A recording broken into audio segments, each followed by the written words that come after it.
میرے بھائیوں غور کرنا ذرا، بہت غور کرنا، بڑا نفع دے گا اللہ آپ کو انشاءاللہ۔ چور ڈاکو صرف پیسوں کے ہیں یا اور چیزوں کے بھی ہیں؟ بھینسوں کے، بیلوں کے، بکریوں کے چور ہیں کہ نہیں؟ تو وہ کبھی بینک میں جمع کروائی ہیں؟ کیوں؟ وہ مال نہیں ہے۔ اگر اس مال کی حفاظت ہو سکتی ہے تو پیسوں کی کیوں نہیں ہو سکتی؟ نمبر 2، عزت کے ڈاکو ہمارے معاشرے میں پھر رہے ہیں کہ نہیں؟ ہیں؟ اور عزت کے ڈاکو دندنا رہے ہیں کہ نہیں؟ دندنا رہے ہیں۔ عزتیں ہمارے گھر میں ہوتی ہیں کہ نہیں؟ کوئی بندے نے کبھی کہا کہ میں عزت اپنی بینک میں جمع کرایا ہوں، ڈاکو بڑے ہیں؟ کرواتا ہے کوئی؟ اگر عزت کی گھر میں حفاظت ہو سکتی ہے جو پیسوں سے ارب خرب گنا زیادہ قیمتی ہے، تو پیسے جو ہاتھ کے میل کچیل ہیں اس کی گھر میں حفاظت کیوں نہیں ہو سکتی بھائی؟ یہ کون سی مجبوری؟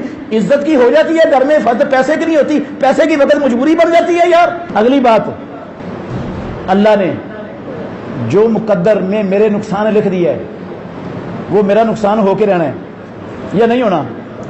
اور جو نہیں لکھا وہ کائنات کی کوئی طاقت میرا نقصان کر نہیں سکتی۔ اور رب نے مقدر میرے دنیا میں آنے سے پہلے کا لکھا ہوا ہے، لکھا ہوا کہ نہیں؟ ہاں، کب کا لکھا ہوا ہے؟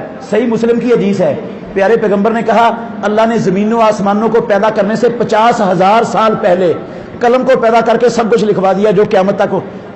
یہ جو باتیں ہو رہی ہیں یہ بھی لکھی ہوئی تھی اس وقت، آپ نے یہ باتیں سننی ہیں بیٹھ کر اس مسجد میں، یہ سارا کچھ لکھا ہوا تھا، رب کو پتا تھا یہ زمینوں آسمانوں کے بنانے سے 50,000 سال پہلے کا لکھا ہوا ہے۔ جو میرا نقصان ہونا ہے وہ بھی لکھا ہوا ہے، جو نہیں ہونا وہ بھی۔ اچھا، اگر اللہ نے میرے مقدر میں نقصان لکھ دیا میرے پیسے کا، تو بینک میں رکھنے سے بینک مجھے اس نقصان سے بچا لے گا؟ رب کا لکھا ہوا بدل جائے گا؟ تقدیر بدل جائے گی؟ میں نے دیکھا ہے، آپ نے بھی دیکھا ہوگا، ایک بندہ اس نے پیسے رکھے بینک میں، ضرورت پر وہ نکلوانے کے لیے گیا، اس نے کیشیئر سے دتھیاں لی پیسے کی، ادھر کھڑا ہو کے گن رہے، وہ ڈاکو نے آ کے کان پٹی میں پسٹل رکھ دیا، کہتا حاجی صاحب یہ گننے کی تکلیف نہ کریں، میں خود ہی گن لوں گا، ادھر دے دو۔ وہ لے کر وہ گیا، بینک نے بچا لیا؟ قسم اللہ کی، کئی میں نے دیکھے، اخبار پہ پڑھا میں نے، لاہور میں ایک فیکٹری کا مالک بینک سے کوئی 1.5-2 کروڑ روپیہ نکلوا کر گیا، جا رہا تھا اپنی گاڑی میں مال روڈ پر، دن کے 1 بجے ڈاکو اس کی ریکی میں تھے، پیچھے لگے ہوئے تھے، اس کو گولی ماری، بندہ بھی مر گیا، پیسے بھی چلے گئے، گاڑی کا بھی نقصان ہو گیا، بینک نے بچا لیا۔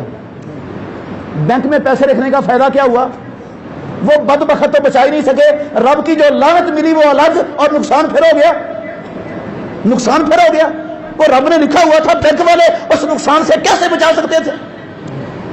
اور جو نقصان پیسے میرے گھر میں پڑے ہوں اور رب نے میرے مقدر میں نقصان نہ لکھا ہو، تو کوئی ڈاکو اتنا طاقتور بن کے آ جائے وہ رب کے لکھے ہوئے کو بدل دے اور میرا نقصان کر دے، ممکن ہے یہ؟ یار کیسا ہمارا ایمان ہے؟ بینکوں پر اور ڈاکوؤں پر ایمان ہے اور رب پر ایمان ہی نہیں ہے۔ ایمان کس پر ہے؟ بینک پر اور ڈاکوؤں پر، کہ ڈاکو نقصان کر دیں گے اور بینک بچا لیں گے، نہ رب نقصان سے بچا سکتا ہے نہ وہ کر سکتا ہے کسی کا۔ ایک اور بڑی بات غور سے سننا، بہت بڑی بات ہے یہ بھی۔ گھر میں پیسے رکھے ہیں، آپ کو کسی نے نہیں کہا کہ آپ مسجد میں اعلان کرو کہ میرے گھر میں اتنے کروڑ روپے پڑے ہیں، کہا کسی نے؟ آپ نہ اعلان کرو کہ میرے پاس پیسے پڑے ہیں۔ اچھا، اگر ڈاکوؤں کو پتہ چل ہی گیا، سو لگی گئی ان کو، تو آپ گھر میں اسلحہ رکھیں، لائسنس والا۔ کیا رکھیں؟ اسلحہ چلانا بھی سیکھیں، اس کی تیاری بھی کریں اور اپنے گھر میں رکھیں۔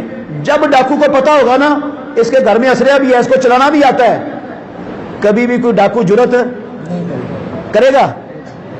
اس کو پتا ہے اس کو مرنا آتا ہے، اسلحہ بھی ہے، چلانا بھی آتا ہے۔ ڈاکو اتنے دلیر نہیں ہوتے کہ وہ آ کر آپ کا نقصان کر جائیں۔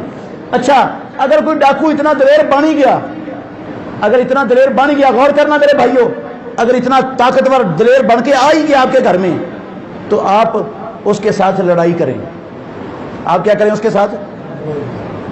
کے ساتھ ہاتھ کھڑے کرنے کی بجائے کیا کریں؟ لڑیں۔ اگر آپ لڑتے لڑتے قتل ہو گئے تو یہ شہادت کی موت ہے۔ کس کی موت ہے؟ اور کس کی موت ہے؟ امام الانبیاء نے کہا میں نے نہیں، من قتل دون مالہ فہو شہید، جو اپنے مال کا دفاع کرتا ہوا قتل کر دیا گیا وہ کیا ہے؟ یار گھر میں بیٹھے بیٹھائے شہادت کی موت مل گئی، اس سے افضل موت کون سی ہے شہادت سے دنیا میں؟ اور ویسے کیا خیال ہے آپ کا؟ اگر میری موت کا وقت نہیں لکھا تو ڈاکو مار دے گا نا مجھے؟ میری وقت موت سے پہلے مار دے گا نا؟ میری موت ڈاکو کے ہاتھ میں ہے، رب کے پاس تو نہیں ہے نا؟ آپ کے کیسا عجیب ایمان ہے یار ہمارا۔